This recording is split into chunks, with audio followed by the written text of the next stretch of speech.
Saving $100,000 requires years of discipline. It is the cumulative result of saying no to small luxuries and watching a bank balance rise one paycheck at a time. Looking at the gap between a six-figure balance and $1 million goal can feel like staring across an ocean. In terms of the total time and labor required to reach $1 million, $100,000 represents 33% of the journey. Shifting the target to this 33% mark changes the motivation to keep saving. The final two-thirds of the timeline move faster than the first. Wealth creation follows a timeline that is often misunderstood. Standard intuition relies on addition. We assume every $100,000 milestone takes the same decade of effort as the first one, meaning $500,000 would be the halfway point. This chart compares that expected path of addition against the actual trajectory of wealth. Linear logic creates a sense of despair because it ignores the mechanics of growth. Successful investing is governed by the physics of compounding. Compounding relies on momentum. Once it starts moving, the money generates its own speed. Picture a snowball rolling down a hill. It is accumulating mass simply by moving forward, doubling in size without any external force. At an 8% return, a $100,000 balance doubles to $200,000 in 9 years with no additional contributions. After 9 more years, that same balance doubles again to $400,000.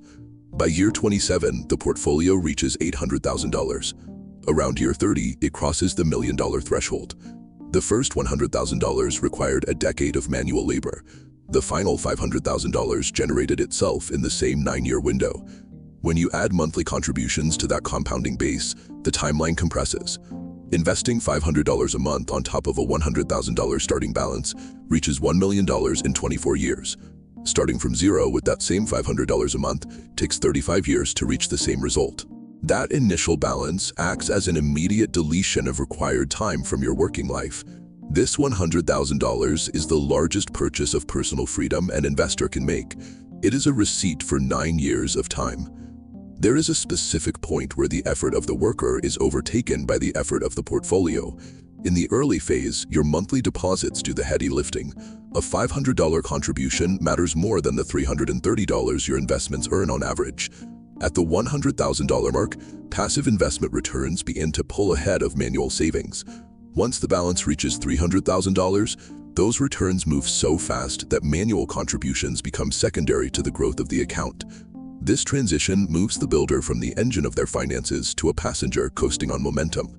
This advantage is best seen by comparing two identical savers. Both put away $500 a month. Person A starts at zero and finishes in 35 years. Person B starts with $100,000 and finishes in 24. Their monthly effort is identical, but the outcomes are 11 years apart. That gap represents a decade of your life. Person B crosses the finish line at age 52, while Person A is still working at age 63.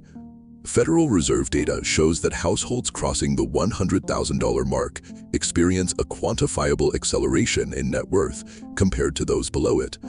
$100,000 marks the end of the difficult phase of wealth creation. Everything that follows moves with a velocity the first phase never had.